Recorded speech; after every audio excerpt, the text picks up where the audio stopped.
यहाँहरूलाई यस युट्युब च्यानलमा हार्दिक स्वागत गर्न चाहन्छु।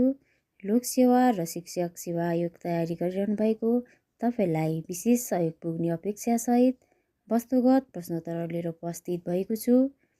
कृपया भिडियो राम्रो लाग्यो भने लाइक, सेयर र कमेन्ट गर्न नभुल्नुहोला। सुरु गर्न चाहन्छु प्रश्नोत्तरहरू। प्रश्न नम्बर 1, भ्रष्टाचार अवधारणा सूचाङ्क 2025 अनुसार नेपाल कतिऔं स्थानमा रहेको छ? 109औं, 182 देशमा।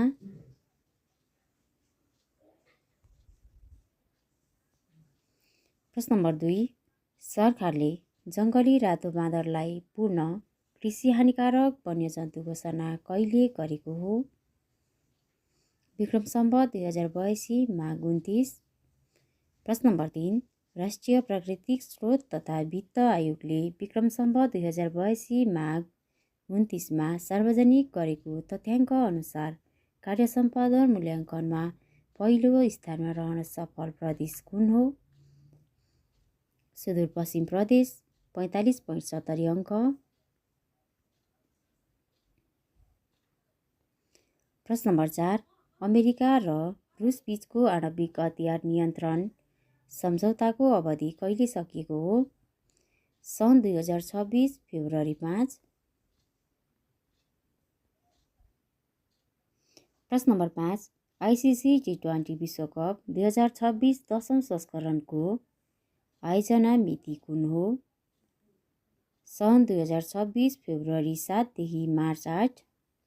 प्रश्न नम्बर 6, नेपाल राष्ट्र बैङ्कका अनुसार आर्थिक वर्ष 2082-83 को पहिलो 6 महिनामा नेपालबाट कति रेमिटेन्स पाइएको छ? 6 अर्ब 98 करोड 26 लाख रुपियाँ।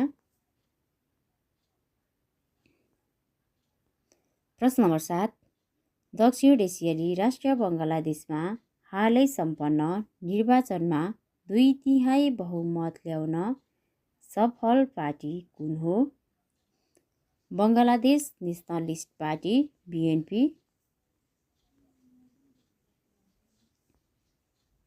प्रश्न नम्बर 8, सनकी राजा भनी श्री 5 सुरेन्द्रलाई चिनिन्छ भने अयोग्य राजा भनी कसलाई चिनिन्छ? श्री 5 राजेन्द्र। प्रश्न नम्बर 9, करिब 1500 वर्ष पुरानो अर्धवृत्ताकार बुद्ध मन्दिर कहाँ फेला परेको छ?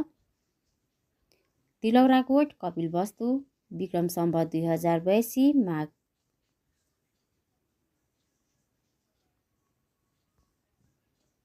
प्रश्न नम्बर 10, फ्रान्सको राज्यक्रान्तिपछि त्यहाँको शासन सत्ता कसले सम्हालेका थिए? Napoleon Bonaparte. प्रश्न नम्बर 11, नेपालको तराई भावर दुन भित्री मधेस टाढा आदिमा कुन प्रकारको हावापानी पाइन्छ? उष्ण मनसुनी हावापानी। प्रश्न नम्बर 12, पञ्चमहाभूत भन्नाले केलाई बुझाउँछ? पृथ्वी, जल, तेज, वायु र आकाश। प्रश्न नम्बर 13, नेपालमा पहिलो पटक सडक सम्बन्धी सम्मेलन कहिले र कहाँ सम्पन्न भएको हो? विक्रम सम्वत 2082 माघ 26 माडी चितवन। प्रश्न नम्बर 14, सरकारले कुन प्रदेशबाट क्षयरोगमुक्त नेपाल अभियानको सुरुवात गरेको हो? कर्णाली प्रदेश। प्रश्न नम्बर 15, नेपालमा बाल अदालत कहिलेदेखि सञ्चालन भएको हो? विक्रम सम्वत 2082 वैशाख 2। प्रश्न नम्बर 16, नेपालमा उपभोक्ता अदालतको स्थापना कहिले भएको हो? विक्रम सम्वत 2081 चैत्र 2। प्रश्न नम्बर 17, एसियाली विकास बैङ्कको दक्षिण एसिया विभागको महानिर्देशकमा नियुक्त हुने नेपाली को हुन्? अर्थशास्त्री सोना श्रेष्ठ। प्रश्न नम्बर 18, विश्वमा सहकारीको विकास कुन देशबाट भएको हो? बेलायत।